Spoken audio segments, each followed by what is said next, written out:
Hi, good morning. This is Watchhobby. Welcome to another short review on a new watch that I have just added into the collection.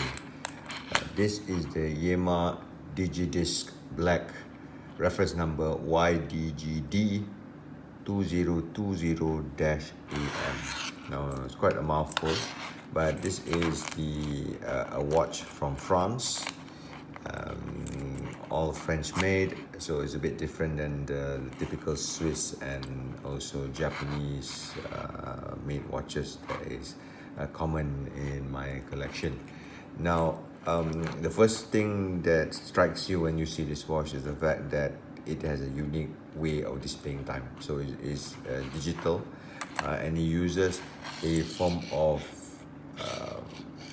rotating disc, which is effectively replacing the hour hand with a hour disc and replacing the minutes hand with a minutes disc, as you can see here. So unfortunately you don't have a second hand disc, so you can only see movement of the minutes. The most active one will be the minutes, but not the seconds. So sometimes it does take time for you to know whether or not this watch has been charged, or it has stopped working.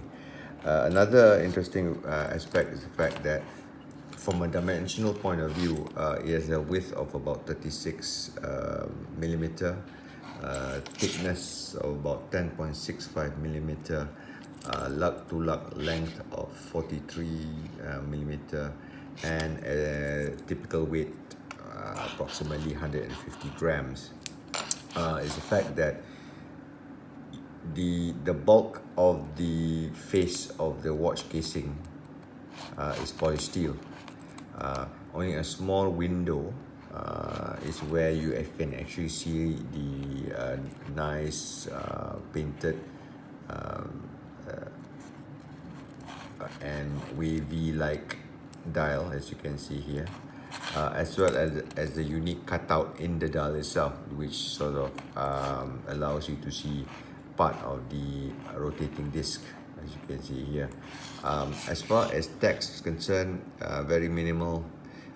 You have the word automatic, France, YEMA, and also the YEMA brand logo stamped into the steel face of the main watch casing, as you can see here.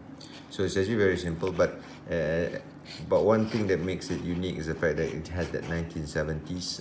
YEMA uses one of his watches that he designed back in the 1970s as a reference. So this is actually a recrafted version of its one of his iconic models back on the 1970s, and you can see that the watch casing has a lot of faceted surfaces, which is the front, the top half, the sides, and all that polished, which fortunately, due to the fact that there is a lot of metal, it's a real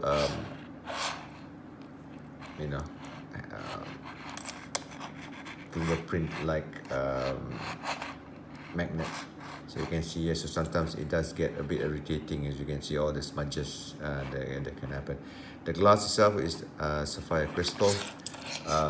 It is slightly placed slightly above the surface, so there is this that you can actually feel the sapphire crystal is beveled, so it's not that sharp. Crown wise, sign crown, push in, pull out, simple thing. But the movement, which is a in-house movement by YEMA, reference the caliber is called the YEMA 2000. It actually has a date function, but because they don't put a date in this particular design, so when you pull the crown for you to engage the gears to change the timing, there is a first setting which should have been for the date, so you can feel that it is engaging something. Then the second pull out, that's when you start to engage the two disc, so you can actually move the date and the time as well. So the date itself is actually the date function is available for this particular model, but it's actually hidden. Now another issue which I had for the watch, from a visual point of view, it looks really cool. It looks very funky. It looks very futuristic. But I'm quite fearful wearing this watch by virtue of the bracelet. Now the bracelet, unfortunately, looks damn cheap. I think this one defeats the whole purpose of the whole packaging. They should have gone for a solid bracelet kind of thing, and shouldn't use this sliding type of clasp. Yes, it makes easier for you to adjust by virtue that you just need to pull out this thing and you just move it up and down. But as you can see, if I were just to put, let's say I engage the clasp here, right? So nice firm click, so it's quite solid. But if you are not careful, if you say, for example, open the clasp, it will automatically disengage. The so-called catch here will just release itself, and if you don't catch it, you don't hold on to it, the watch may fall. The first time I wore this watch, it actually fell off my wrist. Thank God it landed on this desk, so I didn't see any nicks on the casing. But can you imagine if you were standing up? So you can imagine the potential damage that you can do with this watch. So the bracelet itself is a real disappointment. As I said, I think if you ever get this watch, I would replace the bracelet with some sort of a leather strap. So this takes a 24 at the lugs, 20 at the end, closer toward the clasp. So that's the sizing. So if you want to do it, it's a 24 millimeter wide strap if you want to change it.